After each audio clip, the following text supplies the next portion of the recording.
አችሁ እግዚአብሔር አምላካችን ስም ብሩክ ይሁን። በጣም የሚያስደንቅ ነገር ነው ዛሬ ያየሁት። በጣም ደስ ብሎኛል። በተለይ ወጣቶቻችሁን የምትይዙበትና የምታስተምሩበት መንገድ ለብዙ አብያተ ክርስቲያናት ምሳሌ መሆን የሚገባው ይመስለኛል። ብዙ ጊዜ ልጆቻችንን እዚህ ሀገር እንግዲህ ትንሽ 30 ዓመት ሆኖኛል። በእውነት በኢትዮጵያ ቤተ ክርስቲያን ውስጥ ነው በተለያየ ቦታ ስገለገልም የኖርኩት። ልጆችን ግን ለልጆች የምሰጠው አቴንሽን በጣም ነው ሁልጊዜ ልቤን የሚያሳዝነው። የሚገርመው ነገር እንዳይረብሹ የሆነ ቦታ እናስቀምጣቸው ነው እንጂ እንዲያድጉ እኛን እንዲተኩን በዛው ይሄ ፈርስት ጄነሬሽን ከሄደ በኋላ እነሱ መቼም በአማርኛ የሚናገር ቸርች ውስጥ ይቀጥላሉ ብዬ አላስብም። እና አንዳንድ ጊዜ ይሄን ያበሻ ነገር ትተን ለምን እዛ ውስጥ ተደምረን አንሰራም የሚል ነገርም ሁሌ እንዳሰብኩ ነው። እና አሁን እንደዚህ ወጣቶቻችሁን የምታሰለጥኑበት መንገድ ሳይ ልጄንም ሐናን ሳይ የሚገርም ነገር ነው። ይሄን ቸርች በጣም ነው የምትወደው። ባይብል ስተዲው በቃ ሁሉ ነገር ትነግረኛለች። እና እግዚአብሔር ረድቷችኋል። የእግዚአብሔር ስም ብሩክ ይሁን። እስኪ አጭር ጸሎት እናርግና የእግዚአብሔርን ቃል እንመለከታለን። እጅግ የተፈራህና የተወደድክ የዘላለም አምላክ የነገስታትም ንጉስ የጌቶችም ጌታ ሁሉን የምትገዛ በሁሉም ላይ ስልጣን ያለ የሁሉም ምንጭ ሆንክ የሁሉም ፈጣሪ ሆንክ የኛ አምላክ የኛ አባት በዘላለም ፍቅር ወደ ራስህ ያስጠጋህን አንድያ ልጅህን ኢየሱስ ክርስቶስን በቀራንዮ መስቀል በመስጠት ዋጋ ከፍለህ እንደሰማነው ቃል እግዚአብሔር ሆይ ያንተ ወገን ያደረከን ሕዝብ ያደረከን ልጆቼ ያልከን ርስቴ ብለህ የጠራህን ኦ እግዚአብሔር አምላክ ሆይ ከብዙዎች የተሰወረውን ይህንን ምስጢር ለልባችን ስላበራህልን እናመሰግንሃለን። በዘመናት መካከል ስራህን የምትሰራ አምላክ ስራህን የምትፈጽም ጌታና ንጉስ ለሕዝብህ የምትናገር ሕዝብህን የምታጽናና የምታበረታ ከሕዝብህ ጋር ሆነህ በሕዝብህ ውስጥ ሆነህ ፈቃድህን የምትፈጽምና የምታከናውን አባት ዛሬ ደግሞ እንደገና እንድትናገረን ከቃልህ እግዚአብሔር ሆይ በፊትህ ነን። መንፈስ ቅዱስህ ሳይከለከል በመካከላችን እንዲሰራ በጌታ በኢየሱስ ስም ጸልያለሁ። አሜን አሜን። እግዚአብሔር ይመስገን። እንደው በጣም ሁላችንም የምናውቀው ነገር ቀላል ነገር ነው ዛሬ ላካፍላችሁ የመጣሁት። ግን ያው መንፈስ ቅዱስ ምንድነው ያለው ጌታ ኢየሱስ? መንፈስ ቅዱስ በመጣ ጊዜ እኔ ያልኳችሁን ያሳስባችኋል። አንዳንዴ ልንዘነጋ ስለምንችል ያሳስበናል። እና ዛሬ በልቤ ሙልት ያለው ቃል ባክ ቱ ዘ ፋውንዴሽን፣ በቃ ቤተክርስቲያን ልትይዛቸው የሚገቡ ብዙ እንቆች ነገሮች አሉ። ቃሉ አንድ ነው። ሁለተኛው ደግሞ በጸሎት መትጋት ነው። እኔ ዛሬ ትንሽ ልናገር የምፈልገው በጸሎት ልንተጋ ይገባናል፣ ልንበረከክ ይገባል፣ የእግዚአብሔርን ፊት ተግተን ልንፈልግ ይገባል የሚለውን ሐሳብ ላካፍላችሁ ፈልጌ ነው በልቤ የሞላውና ሉቃስ 11:1 ላይ አንድ ቃል አለ። እንደው አጫጭር የሆኑ ጥቅሶችን ነው የማነበው፣ ሐሳቡን ነው ላካፍላችሁ የምፈልገው። ሉቃስ 11:1 ላይ እርሱም በአንድ ስፍራ ይጸልይ ነበር፣ በጨረሰም ጊዜ ከደቀ መዛሙርቱ አንዱ ጌታ ሆይ ዮሐንስ ደቀ መዛሙርቱን እንዳስተማረ ምንን አስተምረን? እንጸልይ ዘንድ አስተምረን አለው። ጌታ ሁሌ እንደ ልማዱ ይጸልያል። ሐዋርያቱ ደቀ መዛሙርቱ ደግሞ ይህን ስራውን ያዩታል። ሁሌ እንደጸለየ ነው። ሌሊት ፈቀቅ ብሎ ከነሱ ይሄድና ይጸልያል። የእግዚአብሔርን የአምላኩን ፊት ይፈልጋልና አንድ ጊዜ ጸልዮ ሲመለስ አንደኛው ደቀ መዝሙር ጠጋ አለና ይህን ጥያቄ ሲጠይቀው እናያለን። መቼም ጌታ ኢየሱስ አብሮት ስላሉ ብዙ ነገር አይተዋል። ዕውር ሲበራ አይተዋል፣ ሽባ ሲተረተር አይተዋል፣ ደንቆሮ ሲሰማ አይተዋል። በየዕለቱ በየቀኑ ተደነቁ ነው የሚለው መጽሐፍ ቅዱስ። ይገርማል። አንድ ጊዜ ተደንቀው አያውቁም። በሄደበት አዲስ ነገር ሲያደርግ አሁንም ይደነቃሉ። ወይስ ምንድን ነው ይላሉ። እንደገና ደግሞ 2 ዓሣና 5 እንጀራ አድርጎ 12,000 ደግሞ ሲገባ አሁንም ተደነቁ። እነዚህ ሰዎች እስከ መቼ ነው የሚደነቁት? ከጌታ ጋር የኖረ ሰው እንዲህ ነው፣ እየተደነቀ ነው የሚኖረው። እና ይህንን መጠየቅ ይችሉ ነበር እኮ። ይህን ተአምራት እንዴት አድርጎ እንደሚሰራ እስኪያስተምረን ማለት ይችሉ ነበር። ወይም ደግሞ እንደ አንተ ታላቅ መምህር ለመሆን አስተምረን ሊሉትም ይችሉ ነበር። የሚገርመኝ ግን የመረጡት ነገር ምንድን ነው? እንዴት እንደምንጸልይ ያስተምረን። ምክንያቱም ገብቷቸዋል። ጌታ ይሄ ሁሉ በሕይወት እየተገለጠ ያለው ነገር በኃይል በስልጣን እየተመላለሰ ያለው ይሄ ማታ ማታ እያወራው የሚያመሽ ጌታ ከእሱ ጋር ባለው ግንኙነት ነው ብሎ ስላወቀ ነውና እስኪችን አስተምረን አሉት።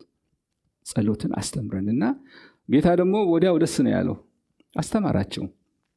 እዛ ውስጥ ለመግባት አይደለም አሁን የፈለኩት። ግን የኢየሱስ ሕይወት፣ የኢየሱስ ሚኒስትሪ፣ የኢየሱስ አገልግሎት ሁልጊዜ ሰክሰስፉል ሆኖ የቀጠለው ሰው የማያየውን ምግብ ከእግዚአብሔር ከአባቱ ጋር እየተመገበ ህብረት እያደረገ ስለሚመላለስ ነው። በጣም ኢምፖርታንት ስለሆነ ራሱ ጌታችን ኢየሱስ ክርስቶስ በሉቃስ 18 ላይ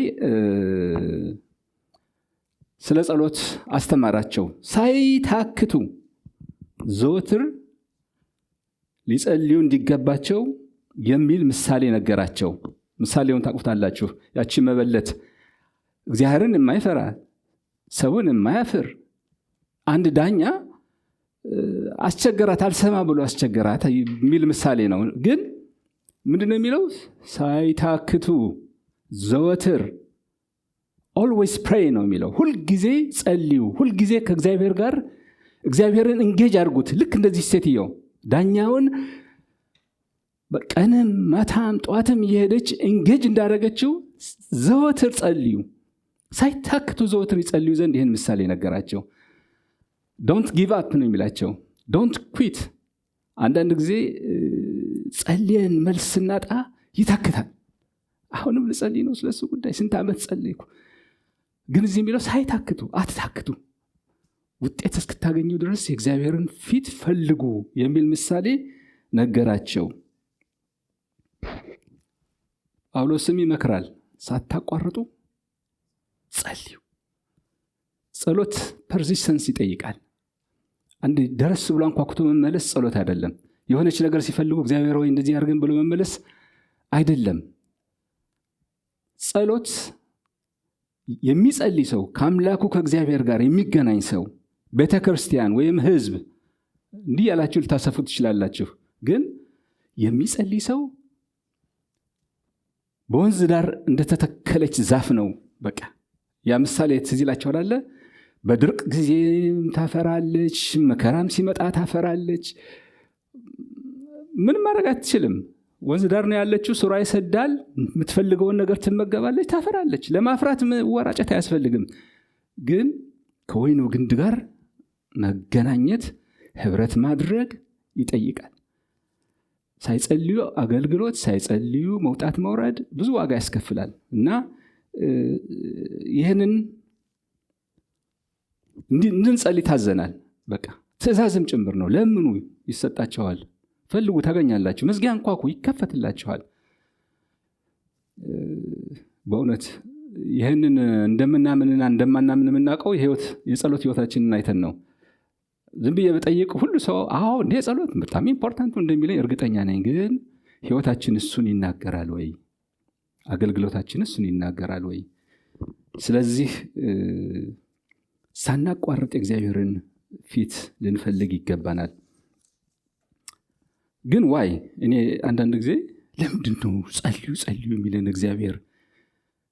ለምንድነው እረፍት አትስጡት እያለ የሚጸልየው እግዚአብሔር? እንዴ ይሄ ነገር እኮ ከባድ እኮ ነው። የዕለት እንጀራችንን ስጠን ብላችሁ ጸልዩ ይላል። አያውቅም እንደሚያስፈልገኝ? ሲርበኝ አያውቅም? ሰራባ አያውቅም እንዴ? የመከሩ ጌታ ሰራተኞችን እንዲልክ ጸልዩ ይላል። ከኛ በላይ እኮ ሲያውቃል እንደሚያስፈልግ። እኛ መጸለይ ምንድነው የሚያስፈልገው? እውነት የኔ ጸሎት ማተር ያደርጋል ወይ? የእግዚአብሔርን ፈቃድ ለማድረግ የሚፈልገውን እሱ ሁሉን ቻይ አይደለ ወይ? ዝም ብሎ አያደርግም ወይ? እኔ መጸለይ አለብኝ ወይ የሚል አንዳንድ ጊዜ ተግዳሮት አለው በጸሎት ውስጥ። የእግዚአብሔር ፈቃድ ፍራስትሬት ይሆናል ወይ? እግዚአብሔር ያሰበው ነገር ሳይሳካ ሊቀር ይችላል ወይ? ሊፈጽም የፈለገው ነገር በምድር ላይ ሳይፈጸም ሊቀር ይችላል ወይ? እንግዲህ ዙሪያችንን ብናየው ዓለማችንን ብናይ በእውነት መልስ ነው እንዴ? የእግዚአብሔር ፈቃድ ይሄ ነው? በጦርነት እንድንታመስ፣ እርስ በርስ እንዲሞት፣ ሰው በስቃይና መከራ እንዲኖር ነው? እኔ አይመስለኝም። እና ይህንን የሚመልስልን እኔ እንደሚመስለኝ ይህንን የሚመልስልን አስቀድሞ የእግዚአብሔር ፕላን ምን ነበር እኛን ሲፈጥረን? ዛሬ በጣም በሚደንቅ ሁኔታ ነበር የምንማረው። መቼም እግዚአብሔር ይባርካቸው እነዚህ ወጣቶች በእውነት እንዴት አድርጎ እንደገለጸውና እግዚአብሔር ሰውን ሲፈጥረው እስኪ እሱን እናንብበው።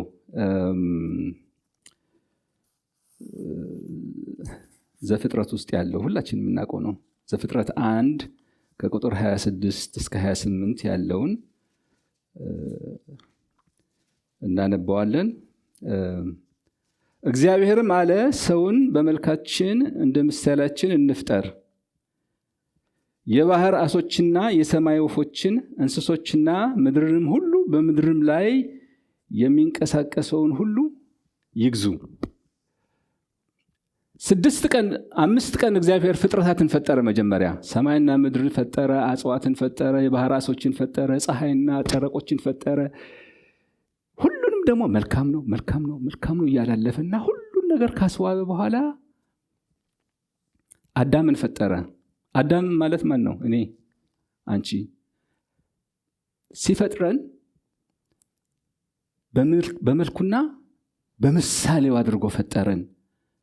ይሄ ጥልቅ የሆነ ራሱ የቻለ ብዙ ትምህርት ልንማርበት የምንችል ነው። ግን ከመለኮታዊ ባህሪው ተካፋዮች አድርጎ ፈጠረን። እርሱን የምንመስል አድርጎ ፈጠረን። ይሄ ከሰው ልጆች በቀር እኔ መላእክት እንዴት እንደፈጠሩ አላቅም። ምናልባት ቴዎሎጂ የተማራችሁ ሰዎች ልትረዱ እንችላላችሁ። ግን ፍጥረትን ይሁን እያለ ነው ያመጣው። ሰው ላይ ሲደርስ ግን እስኪ ይሄ በመልካችን እንፍጠረው፣ በምሳሌያችን እንፍጠረው አለና ከፈጠረው በኋላ ባረከው። በቃ እናንተ እችን ምድር አስተዳድሩት፣ እችን ምድር ግዟት፣ እችን ምድር አበጃጇት፣ ለእናንተ ሰጥቻችኋለሁ አላቸው። አንድ ነገር ብቻ ነው የጠየቃቸው።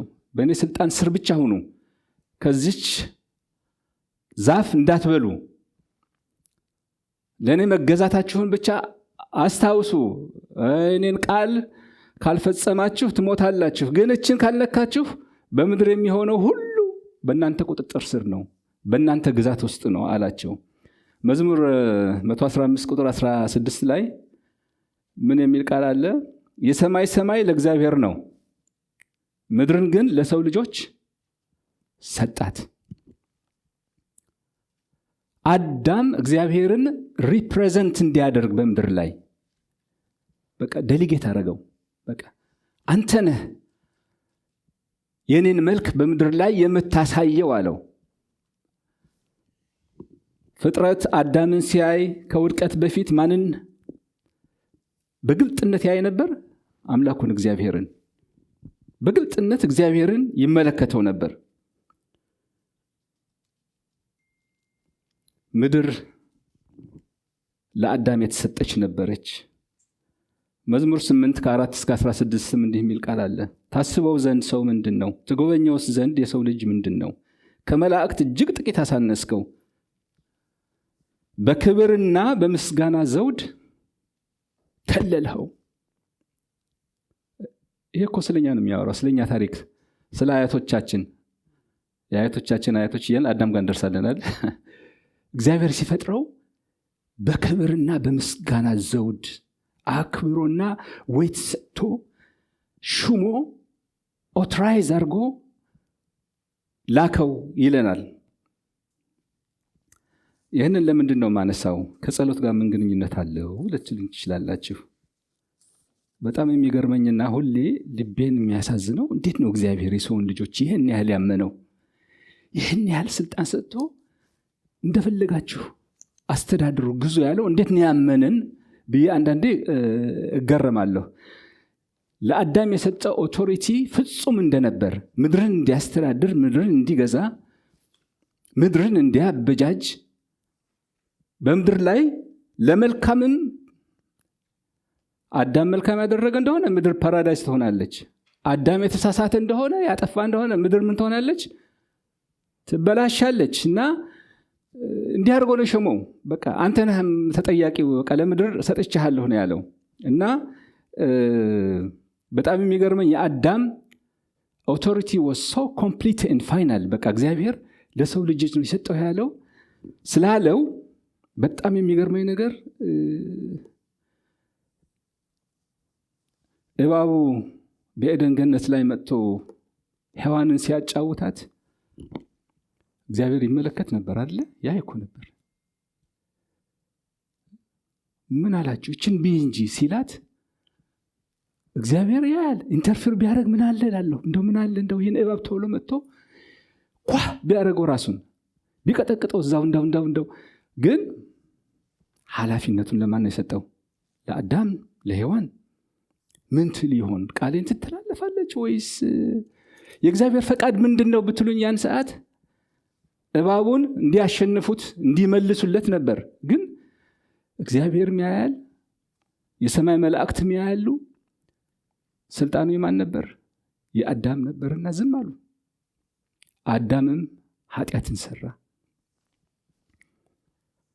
ከእግዚአብሔር ጋር የነበረው ግንኙነት ተቋረጠ። የእግዚአብሔር ልጅነቱ ተቋረጠ። ያ የክብር ዘውድ፣ ያ የምስጋና ዘውድ፣ ያ የእግዚአብሔር ሕልውና በውስጡ ውስጥ ጎልቶ ይታይ የነበረው ሁሉ ተቋረጠ። በጣም የሚያሳዝን ነው። በማን እጅ ገባ? እግዚአብሔር የሰጠውን ዶሚኒየን ለሰይጣን አስረከበው። ለዚህ ነው ሰይጣን ልቡን ሞልቶ ለጌታ ኢየሱስ ምን አለው? ሉቃስ 4 ላይ እንደምናየው ዲያብሎስም ይህን ስልጣን ሁሉ ክብራቸውም ለእኔ ተሰጥቷል፣ ለምወደውም ለማንም ሰጠዋለሁ፣ ለአንተም ሰጠሃለሁ። ስለዚህ አንተ በእኔ ፊት ብትሰግድ ሁሉ አንተ ይሆናል አለው ጌታ ኢየሱስን። ማን ነው የሰጠው? ስልጣን ሰጥቶታል እንዴ ዲያብሎስ? እግዚአብሔር ስልጣን ሰጥቶን የላከው አይደለም። እኛ ነን የሰጠነው። እኛ አስረከብነው። ከኛ ዘረፈው። አልተከራከረም ጌታ። ማን የሰጠ ስልጣን ከየት ያመጣኸው አላለም። እንዳውም ደጋግሞ 3 ጊዜ ጌታ ኢየሱስ በመጽሐፍ ቅዱስ ውስጥ የዚህ ዓለም ገዢ እያለ ዲያብሎስን የዚህ ዓለም ገዢ እንደሆነ ሪፈርስ ያደርግ እናያለን። ምንድነው እያልኩ ያለሁት? እግዚአብሔር የሰጠንን ኃላፊነት ሙሉ አድርጎ ይሰጠንና ከዛ በኋላ ግን የኛ ኃላፊነት እንደሆነ ነው። በምድር ላይ የሚሰራውን ማንኛውም ነገር በእኛ ውስጥ እንዲሰራ ነው የሚፈልገው እግዚአብሔር። ከኛ ውጭ ሊሰራ አልፈለገም። በቃ ከኛ ውጭ ሊሰራ ቢፈልግ ብዙ ነገር ማድረግ ይችላል፣ ግን እኛን ይጠብቃል። ምክንያቱም እንድናስተዳድር፣ እንድንገዛ በምድር ላይ ያስቀመጠን አዳምንና ሔዋን ስለሆነ እና የሚገርማችሁ ነገር እግዚአብሔር ልቡ አዘነ፣ ልቡ ተሰበረ። በቃ አዳምን እንደገና ለማዳን ፈለገ። ግን ያደረገው ምንድነው? በሰዎች መካከል ይህንን ሊሰራበት የሚችል ብዙ ሰዎችን አስነሳ። እና አብርሃም እና ሙሴ ተነሱ፣ ብዙ ነቢያት ተነሱ። ግን በመካከላቸው አንድ ፍጹም ሊሆን የሚችል አልተገኘም። ሁሉም የራሱ ሰው ስለሆነ በኃጢአት ኮራፕት ስለሆን ሰው ሊያገኝ አልቻለም።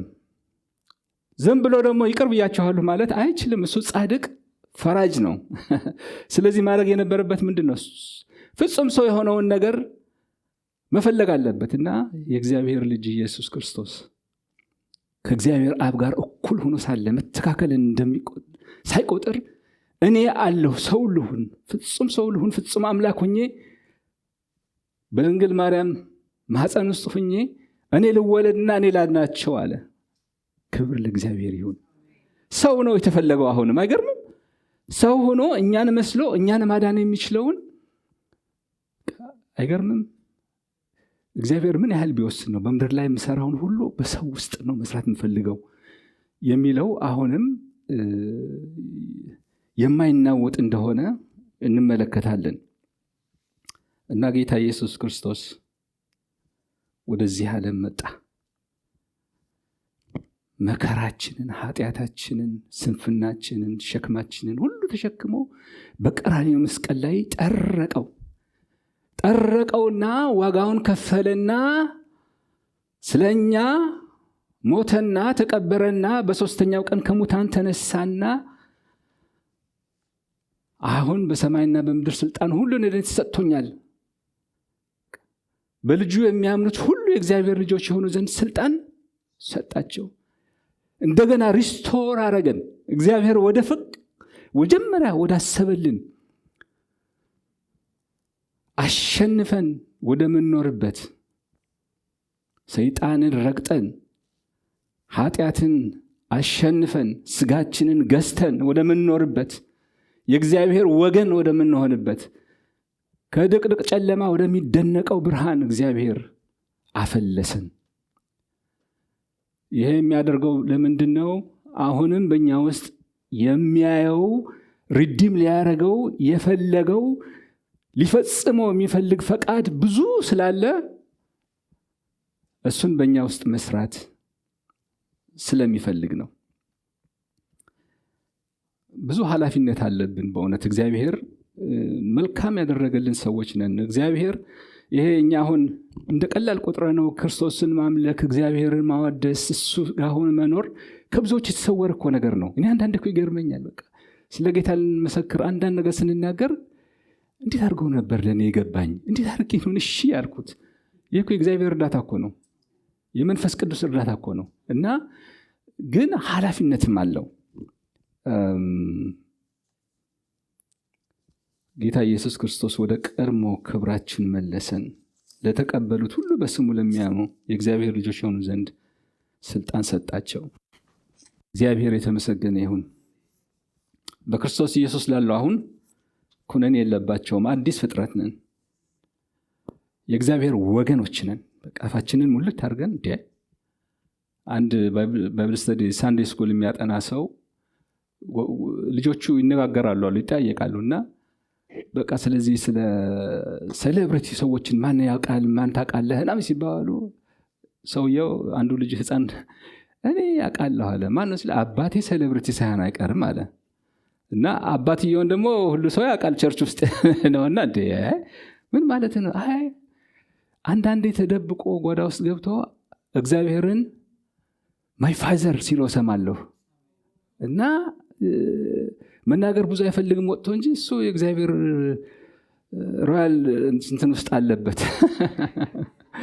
አላሉና ነገሩኛ እንደዛ ኮንን we belong to him ለነገስታት ንጉስ ለጌቶች ጌታ ቅድም ሲዘመር ሰምታችኋል አለ። እኔ በቃ የእግዚአብሔርን ታላቅነት የሚናገር መዝሙር ሁሉና ምንም ይሁን ያለው የሚሆንለት ስልጣኖች፣ አለቆች፣ ጌትነቶች ሁሉ የሚንበረከኩለት ከስም ሁሉ በላይ ታላቅ ስም ያለው ይሁን ያለ ሁሉንም ያደረገ አምላክ እሱ የኔ ነው የኛ ነው የሱ ነን። ልባችን ሞላሊል ይፈልጋል፣ ግን ፊቱን ግን ሁሉ ጊዜ መፈለግ ይጠይቀናል። 3 ምሳሌዎችን ነግራችኋለሁ ለምን የእግዚአብሔርን ፊት መፈለግ እንዳለብን። ሕዝቅኤል ሁላችን የምናውቀው ቃል ነው። ሕዝቅኤል 22 ከ30 እስከ 31 ላይ ያለውን አንድ ቃል ላንብብ።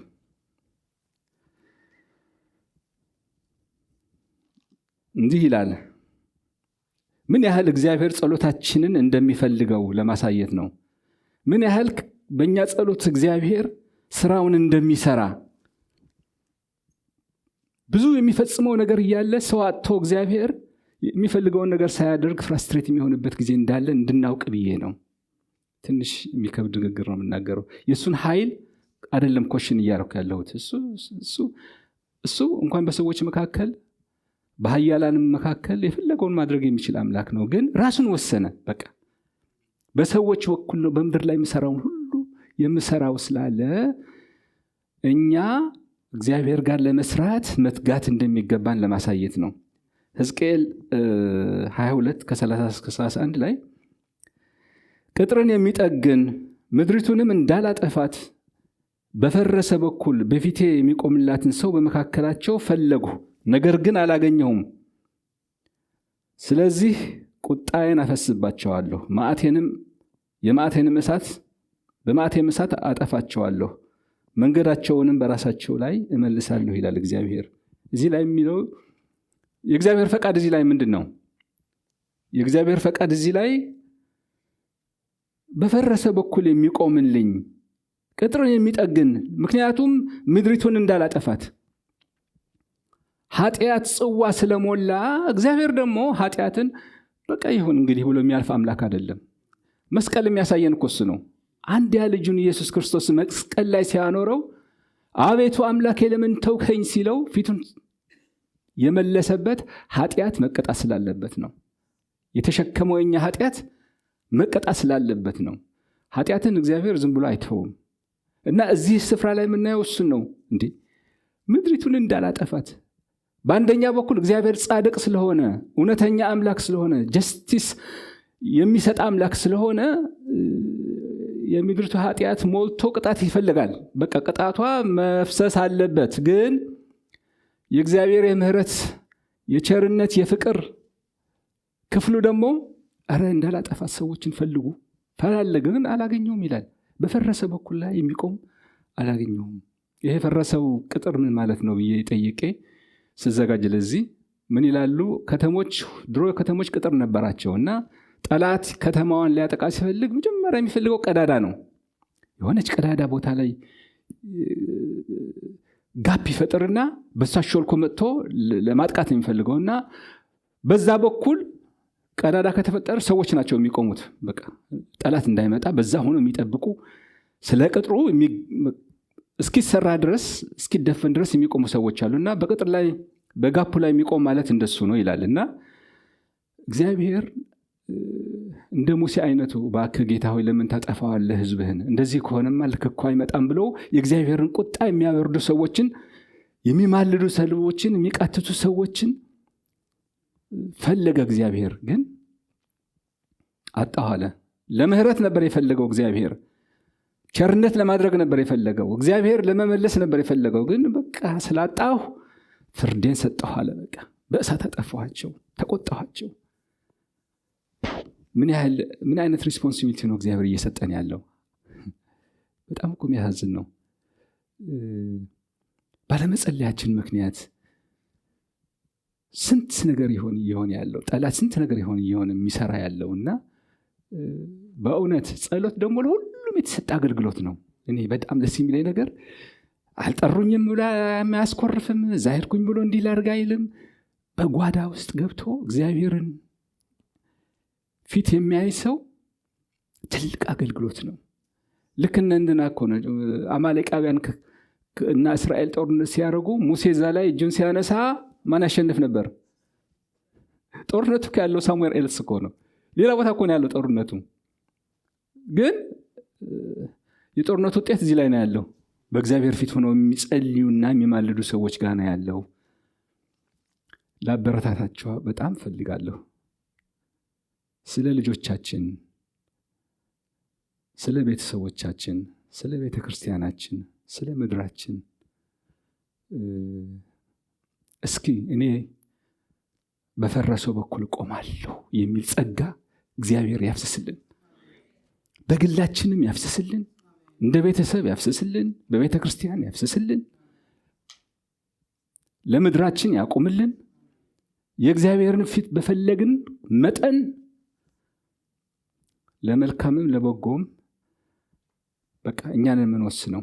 እግዚአብሔር ግን ፈቃዱ ሁሌ እንደተገለጠ ነው። ለማዳን፣ ለምህረት፣ ለፍቅር፣ ለእረፍት ነው እግዚአብሔር የጠራን። የእግዚአብሔር ፈቃድ ይሄ ነው። ይሄ እንዲከናወን ግን ተግተን መጸለይ ያለብን። አንድ ነገር ማድረግ የማንችለው ምንድነው? በጸሎት አንድ ነገር ማድረግ የማንችለው እግዚአብሔር የማይወደውን ነገር ጠምዝዘን ለማስደረግ በፍጹም አንችልም። አረ እግዚአብሔር ወይን ሰው ንቀልልኝ፣ እንዳው አስቸገረኝ ብንለው ዝም ብሎ ልፋት ነው የሚሆነው። የማይወደውን ነገር ማስደረግ አንችልም። ማድረግ የሚፈልገውን ፈቃድህ በሰማይ እንደሆነች በምድር ትሁን የምንለውን ነገር ግን ቁጭ ብሎ አይጠበቅም። ጸልዮ ነው የሚገኘው። ሁለተኛ ምሳሌ ልንገራችሁ። ዳንኤል መጽሐፍ ላይ ምን ይላል? ዳንኤል የኤርምያስን መጽሐፍ ሲያነብ ምን አየ? ከ70 ዓመት በኋላ የባቢሎን ምርኮን እንደሚያበቃ ወደ እስራኤል እግዚአብሔር ለመመለስ ቃል እንደገባ አነበበ ይላል። ዋው መመለሻችን ደረሰ። ልክ በ70 ዓመቱ ላይ ነው ያነበበው። አጋጣሚ አይመስለኝም፣ እግዚአብሔር ሆን ብሎ የመራው ነው። እና ዳንኤል ምን አደረገ ነው የሚለው። ልክ ይህንን ሲያይ የአምላኬን እግዚአብሔርን ፊት አሁን መፈለግ አለብኝ፣ ማቅ መልበስ አለብኝ፣ ዓመት በላይ ላይ መነስነስ አለብኝ፣ ጾም ማወጅ አለብኝ። እንዴ እግዚአብሔር አይደለም እንዴ ተናገረው? የሱ ዚህም ጾም መያዝ፣ መንበርከክ፣ መጸለይ ምን አስፈልገው? ብዙዎቻችን ብንሆን በቃ እግዚአብሔር የተናገረኝ አንድ ወቅት እንደዚህ ብሎ አንዱ ነብዩ እንደተናገረኝ በዚህ ወጣ በዚህ ዝም ብለን እንደዝናናለን። እንደዛ አይደለም ግን የሚገኘው የእግዚአብሔር ፈቃድ። የእግዚአብሔር ፈቃድ የሚገኘው እግዚአብሔር ከተናገረ ፈቃዱ እንዲፈጸም እኛ ደግሞ በጸሎት በቃ እንተጋለን። የተናገርከው ቃል ህዝብህን ለማዳን፣ ህዝብህን ወደ ምድሩ ለመመለስ፣ ከምርኮ ነፃ ለማድረግ፣ ከባርነት ነፃ ለማድረግ እግዚአብሔር ሆይ የተናገርከው ቃል ይፈጸም እያለ ተንበረከከ። የሚገርመው ነገር 21 ቀን ጸለየ። 21 ቀን እስኪመለስ ድረስና ነገሩ እኮ ግራ የሚገባ ነው። እንዴ የሚጸልይ ሰው ባይገኝ ያ የተናገረው ቃል ላይፈጸም ይችል ይሆን ነበር? እንዳውም ምን ይላል? የፋርስ አለቃ መጥቶ ተዋጋኝ እኮ ነው የሚለው። የእግዚአብሔር ፈቃድ የተናገረውን ለማድረግ እንደዚህም እየተጸለየ እንኳን ትግል አለው። ግን እግዚአብሔር ስሙ የተባረከ ይሁን። መልአኩ መጣና መጀመሪያ ቀን ነበር የሰማነህ። መጀመሪያ ቀን ነው መልስ ይዤ የመጣሁት። ታወክቶኝ ነው። ዳንኤል ሆይ በቃ ጸሎቱ ተሰምቷል። እስኪፈጸም የምንጸልይበት ሸክም በልባችን ያለ ስለ ብዙ ነገር ሊሆን ይችላል። እስኪፈጸም ድረስ ዘወትር ሳንታክት ልንጸልይ ይገባናል። አንድ መጨረሻ ምሳሌ ልንገራችሁ። ኤልያስን ታውቁታላችሁና ኤልያስ እንደኛ ሰው ነበረ። በስራው ታላቅ ጸሎት የሚያደርግ እንዳይዘንብ ባለ ሰማይ ተከለከሉ። ከ3 ዓመት ተኩል በኋላ ግን እግዚአብሔር ምን አለው? በል ውጣ አሁንና ራስህን ለአክዓብ ግለጥ። አንደኛ ነገሥት ምዕራፍ 18 ላይ የምናየው ታሪክ ነው። ሂድ ራስህን ግለጥ አለው እና ወደ አክዓብ ሄደና ብዙ ነገር ተሰራ። መጨረሻ ላይ ግን አክዓብን አሁን በቃ እግዚአብሔር ያዘንባል፣ ፈጥነህ ውጣ፣ ፈጥነህ ሩጥ አለው። እነሱ ተጨንቀው ድርቀት ይዟቸው እንስሶቻቸው እነሱ የሚጠጡት ውሃ ጠፍቶ በተቸገሩበት ሰዓት አሁን ዝናብ ይዘንባል አለው እና ወደ ቀርሜሎስ ተራራ ወጣና ኤልያስ ይላል ፊቱን 2 ጉልበቶቹ አርጎ እንዲተንበርክኮ ማለት ነው መጸለይ ጀመረ። ምን ብሎ? ዝናብ ይዝናብ። እንዴ እሱ እኮ ነው የላከው ዝናብ ይዘንባል ያለው። ግን ያመጣል። ያ እግዚአብሔር የተነገረው ቃል በአይኑ እስኪያየው ድረስ 7 ጊዜ ጸለየ። ይጸልያል። እስኪ ሂድ አሁን ደመና ይታያል ይለዋል። አይታየኝም። እንደገና ይጸልያል። አሁንስ ደመና ይታያል? አይታየኝም። 7 ጊዜ። መጨረሻ ላይ 7ኛው ላይ አንዲት የሆነች የእጅ የምታክል ደመና ወጣች ሲል በቃ አሁን ይዘንባል አለ። 7 የሚባለው ቁጥር በእግዚአብሔር ፊት ኮምፕሊት የሆነ ነገር ነው በቃ። እና ወንድሞቼ እህቶቼ በጌታ ፍቅር እየለመንኩ ጠይቃችሁ፣ ይሄም መልእክት ለራሴም እየሰበኩት ያለ ስለሆነ ነው። በጣም የጸሎት ሰው እንደሆንኩ እንዳትቆጥሩኝ አይደለሁም። ግን መሆን የምፈልገውን ነው ብዙ ጊዜ የምናገረው። እውነቴን ነው የምልህ፣ በእግዚአብሔር ፊት ነው የምናገረው። እና መሆን የምፈልገው ይሄንን ነው። እና ኮምፕሊት እስኪሆን ድረስ በአንድ ነገር እስከጸለይን እስከ መጨረሻው ድረስ እስክናየው ድረስ የእግዚአብሔር ፈቃድ እንዲፈጸም ልጆቻችንን እየባረክን ትውልዱን እየባረክን በተለይኛ በሻ ሶሳይቲ ብዙ ችግር ውስጥ አለ በልጆቻችን የምናልፍበት ስለነሱ ተዋክተን ተናጥቀን የእግዚአብሔርን ፈቃድ እንድናገኝ እግዚአብሔር ይርዳን። ዘወትር ፍሬ ማፍራት እንዲሆንልን እንጸልይ። ሳንታክት ሁሌ እንጸልይ። የተሰጠን የተስፋ ቃል ለመውረስ እንጸልይ። እግዚአብሔር የጸሎትና የምልጃ መንፈስን ይጨምርልን። ሰዓቴ አቁም እያለኝ ስለሆነ በዚህ በጸሎት እንጨርሳለን።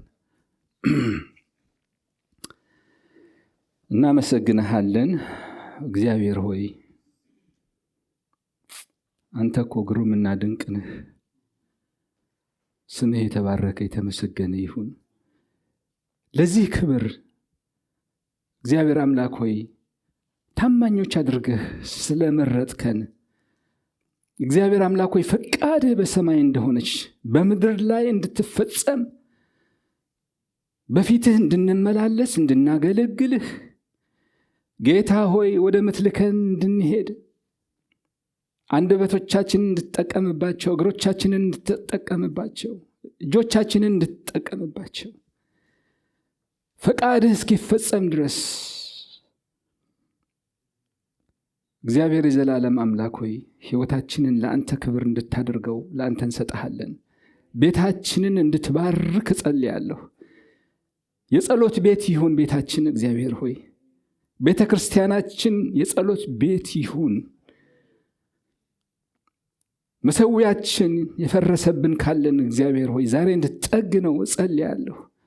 ከሕያው ቃልህ የተነሳ እግዚአብሔር አምላክ ሆይ እንደገና ሕያው እንዲሆን በጌታ በኢየሱስ ስም ጸልያለሁ። እግዚአብሔር አምላክ በዚህ ቤተክርስቲያን ውስጥ እያረክ ያለው ድንቅ ነገር አሁንም ይስፋ፣ አሁንም ለብዙዎች ይትረፍ። በፍቅር በሰላም አንድ ሆነው እግዚአብሔር አምላክ ሆይ እንዳንድ ሰራዊት በፊትህ ቆመው ያንተን ፈቃድ እንዲፈጽሙና እንዲያገለግሉ እርዳቸው። እኔንም ስለረዳኸኝ አመሰግንሃለሁ። በጌታ በኢየሱስ ስም ጸለይን። አሜን።